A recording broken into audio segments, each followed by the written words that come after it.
पिछली क्लास में हम धातु, अधातु एवं उपधातु इनकी संक्षिप्त जानकारी और इनकी परिभाषा हम पढ़ चुके थे। पाठ नंबर 4 में कक्षा 8। अब हम आज प्रारंभ कर रहे हैं धातुओं के भौतिक गुणधर्म। धातुओं के भौतिक गुणधर्म।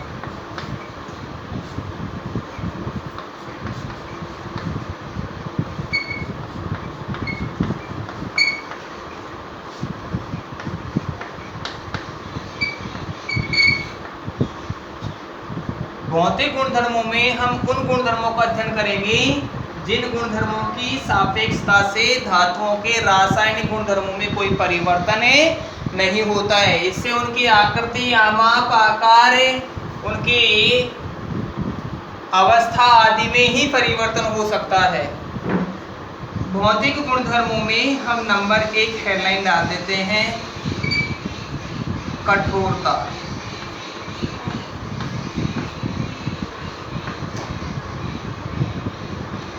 धातुओं की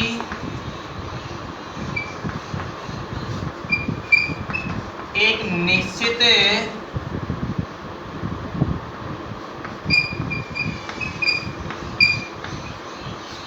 संरचना होती है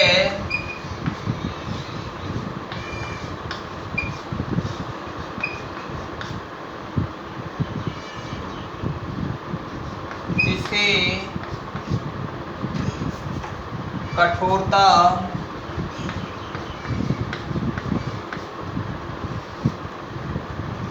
या ठोस कहा जाता है।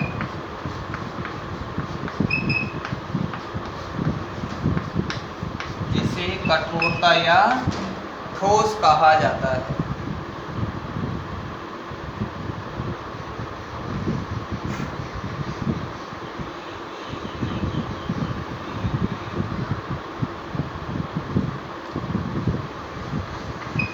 इससे गुणधर्म के कारण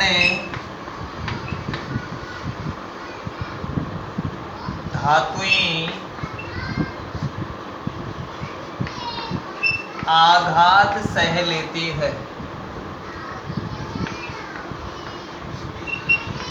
अर्थात जब इन्हें चोट मारी जाती है तो ये टुकड़ों में नहीं टूट पाते हैं। इन पर आघात का इस प्रकार से विखंडन जैसा कोई गुणधर्म उत्पन्न नहीं होता है। ये पतली हो सकती है, इन्हें चद्रों में बदला जा सकता है। बहुत ज़्यादा पीटकर इनको पतले तारों के रूप में या खींचकर तारों के रूप में बदला जा सकता है। अब धातुओं की इस कठोरता या ठोस अवस्था का एक इसके अपवाद भी हैं। जैसे मैं लिख दूं सोडियम एवं पोटेशियम।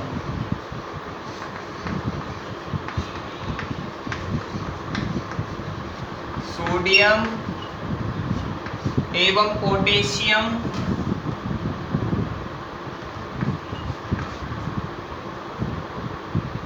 मुलायम होती है, अर्थात ये कठोर नहीं होती, मुलायम होती है। इस सोडियम एवं पोटेशियम इन्हें अंडरलाइन कर दिया जाए ताकि थोड़ा हाईलाइट रहे। मुलायम होती है, जिन्हें चाकू की सहायता से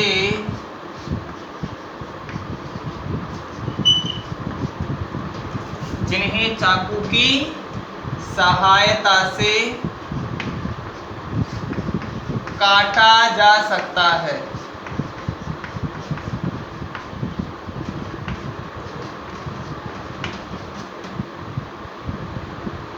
अर्थात इनमें ठोस के गुणधर्म नहीं पाए जाते। ये मुलायम होती है, उतनी ज़्यादा ठोस, अर्थात इनके कणों के मध्य की बल, आकर्षण बल नहीं पाया, आकर्षण बल कमजोर पाया जाता है। कठोरता के बाद में है रंग। अधिकांश धातुएं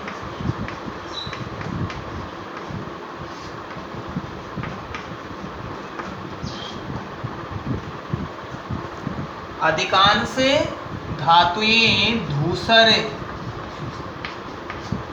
जिसे हम कहते हैं ग्रे, रंग की होती है।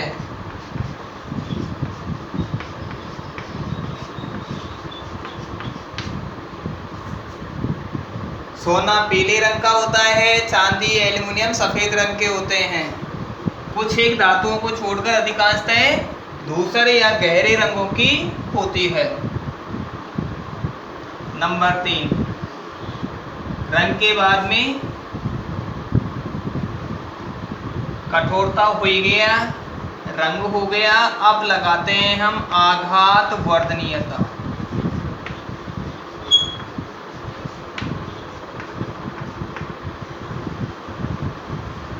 आघात का अर्थ होता है चोट मारना, और वर्धनीयता का गुणधर्म का अर्थ है वृद्धि होना या बढ़ जाना या इनमें प्रसारित हो जाना। आघात वर्धनीयता धातुओं को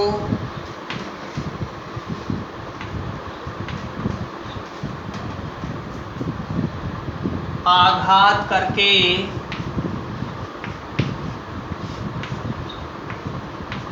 आघात करने का तात्पर्य है हथौड़े से पीटना। आघात करके पीटना आघात वर्धनीयता कहलाता है।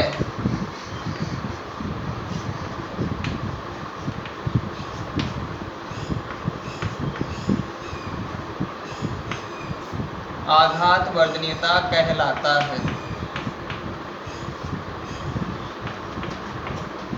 आघात वर्धनीयता वाले गुणधर्म के कारण ही धातुओं से चद्दरें बनाई जाती है।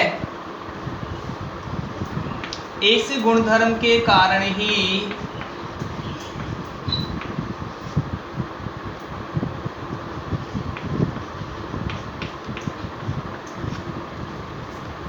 धातुओं की चद्दरें बनाई जाती है।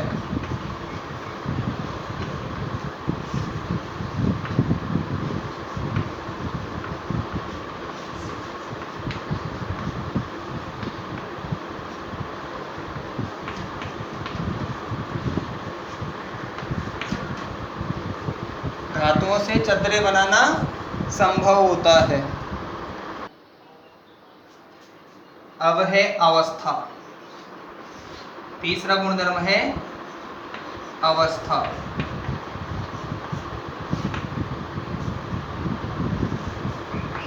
अधिकांश धातुएं ठोस अवस्था में पाई जाती है। अधिकांश धातुएं ठोस अवस्था में पाई जाती है।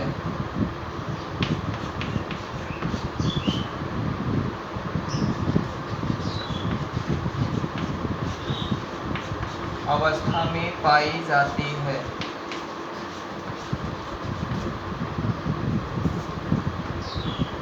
अब इसके कुछ अपवाद भी हैं। अपवाद शब्द लिख के आपको कंफर्म करवा देता हूं। अपवाद वे होंगे जो किसी गुणधर्म का पालन नहीं कर रहे हैं। धातुएं ठोस अवस्था में होती है, लेकिन पारा तथा गैलियम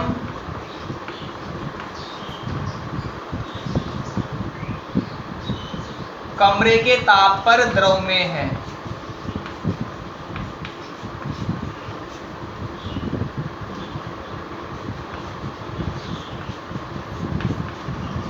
अर्थात 20 से 25 डिग्री सेल्सियस तापमान होता है तो पारा और गैलियम ठोस अवस्था में न होकर द्रव अवस्था में मिलती है। वही पारा है जो थर्मोमीटर में आता है, जिसका तापमान मापने के लिए प्रयोग किया जाता है। यह कम तापमान पर भी नहीं जमता है और अधिक तापमान पर भी वाष्पित नहीं होता है। इसके इसी गुणधर्म के कारण बहुत ठंडे तापमान को भी मापा जा सकता है और बहुत गर्म तापमान को मापने में भी इसका उपयोग किया जाता है। अवस्था के बाद में है विद्युत एवं ऊष्मा की चालकता।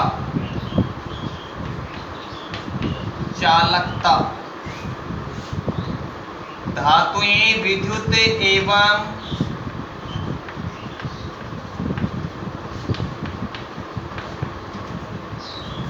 ऊष्मा की सुचालक होती है। सुचालक का अर्थ होता है अच्छे चालक।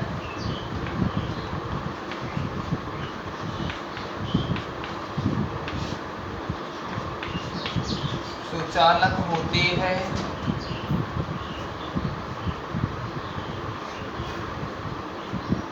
धातुओं के इसी गुणधर्म के कारण।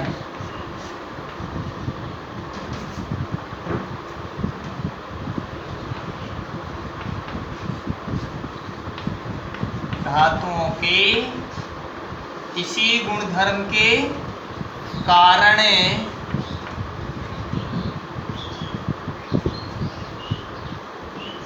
विद्युत तार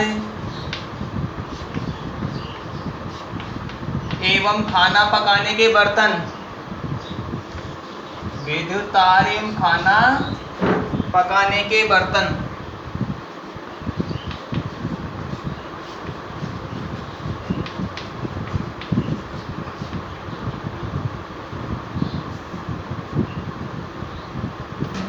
धातुओं से बनाए जाते हैं।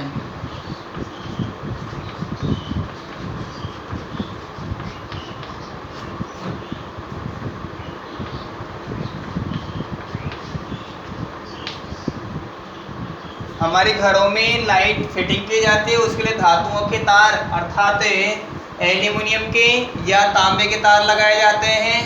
एक पावर हाउस से लेकर और हमारे घरों तक जो विद्युत आती है वो भी तारों के माध्यम से आती है। वो तार या तो एल्यूमिनियम धातु के बने होते हैं या फिर तांबे वाली धातु के बने होते हैं। अधिकांश तार एल्यूमिनियम धातु से ही बने होते हैं।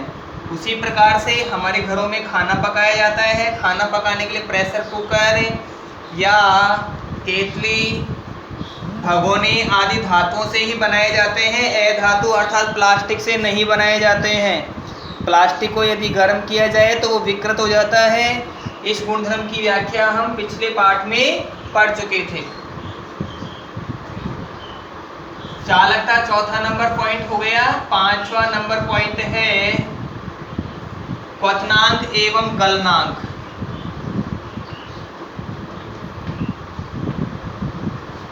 क्वथनांक एवं गलनांक।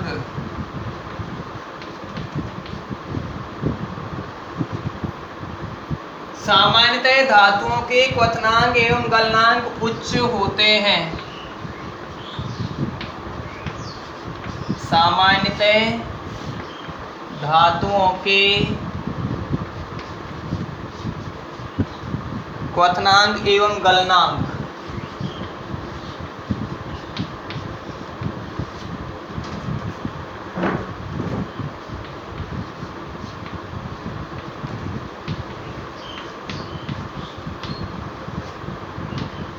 उच्च होते हैं।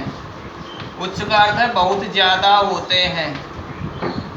लोहे का गलनांक 1593 डिग्री केल्विन होता है। यानी लोहा 1593 केल्विन पर उबलता है या फिर वो ठोस से द्रव अवस्था में बदलना प्रारंभ कर देता है। लोहे का गलनांक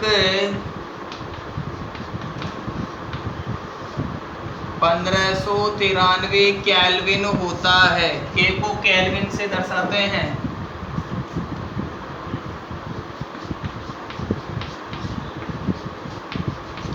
लोहे को पिघलाने के लिए परावर्तनीय भट्टी या वात्या भट्टी जैसे उपकरणों का उपयोग किया जाता है। अब एक बार मैं क्वथनांक और गलनांक को भी स्पष्ट कर दूं। एक लिख देता हूं क्वथनांक।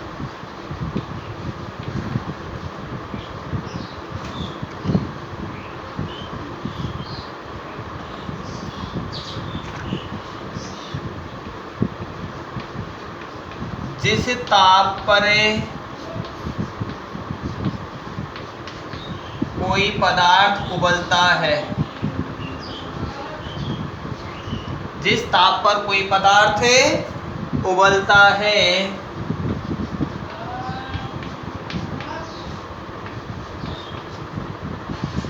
उसे क्वथनांक कहते हैं, या फिर उस ताप को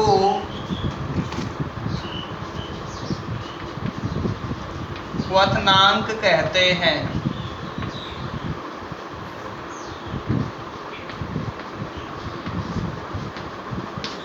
इसे अंग्रेजी में बॉइलिंग पॉइंट भी कहा जाता है, बीपी।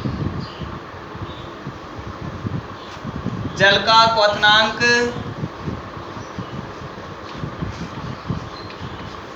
जल का क्वथनांक 100 डिग्री सेल्सियस में 100 डिग्री और केल्विन में 373 केल्विन होता है।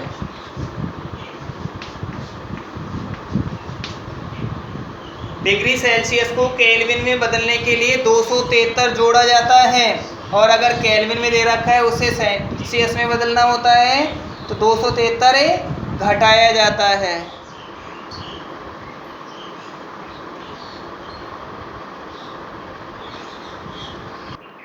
अगला पॉइंट है गलनांक। गलनांक जैसा इसके नाम से विदित है, गलन अंक अर्थात अंक से तात्पर्य कोई तापक्रम होगा, वह निश्चित तापक्रम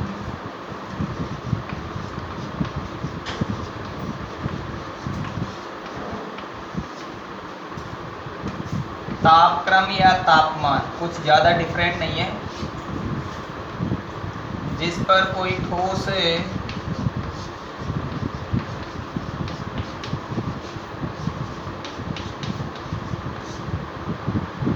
पिघलकर द्रव अवस्था में बदलता है।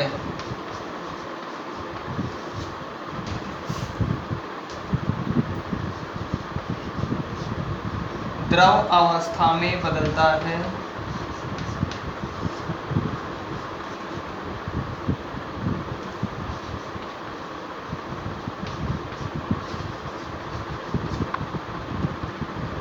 उसे गलनांक कहते हैं।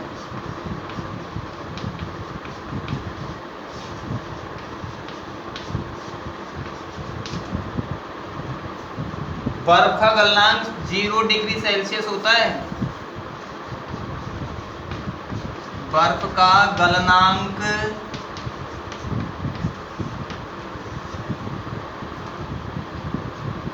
0 डिग्री सेल्सियस या 273 डिग्री केल्विन होता है।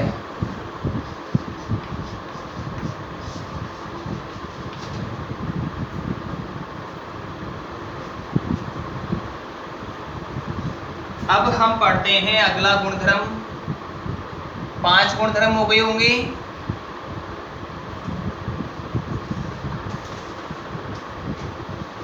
तन्यता, नंबर 6 गुणधर्म है तन्यता।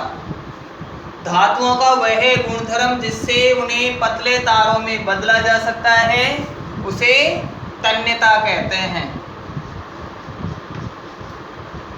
धातुओं का वह गुणधर्म जिससे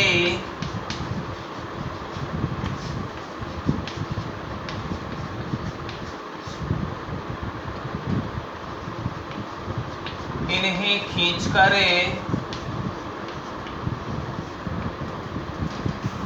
पतले तारों में बदला जा सके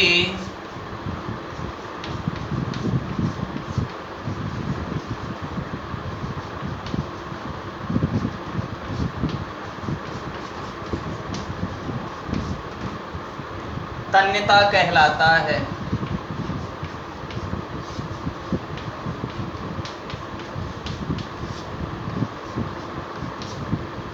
तन्यता के कारण ही धातुओं से तार बनाए जाते हैं।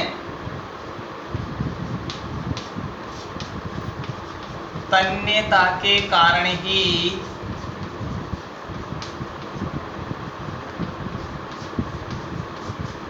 धातुओं से तार बनाए जाते हैं।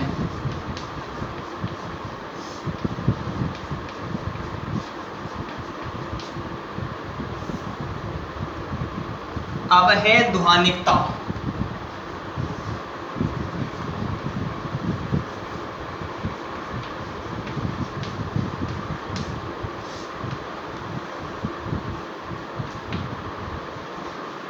धातुओं को पीटने पर, चाहे किसी धातु से पीटे या अधातुओं से पीटे, धातु को पीटने पर वे तीक्ष्ण ध्वनि यानी तेज आवाज उत्पन्न करती है। तीक्ष्ण ध्वनि उत्पन्न करती है।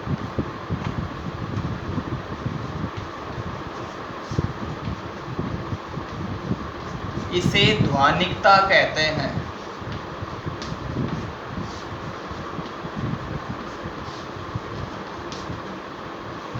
ध्वनिकता के कारण ही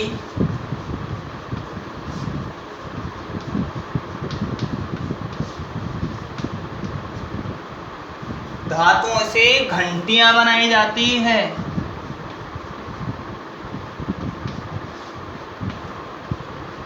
धातुओं से घंटियां बनाई जाती है।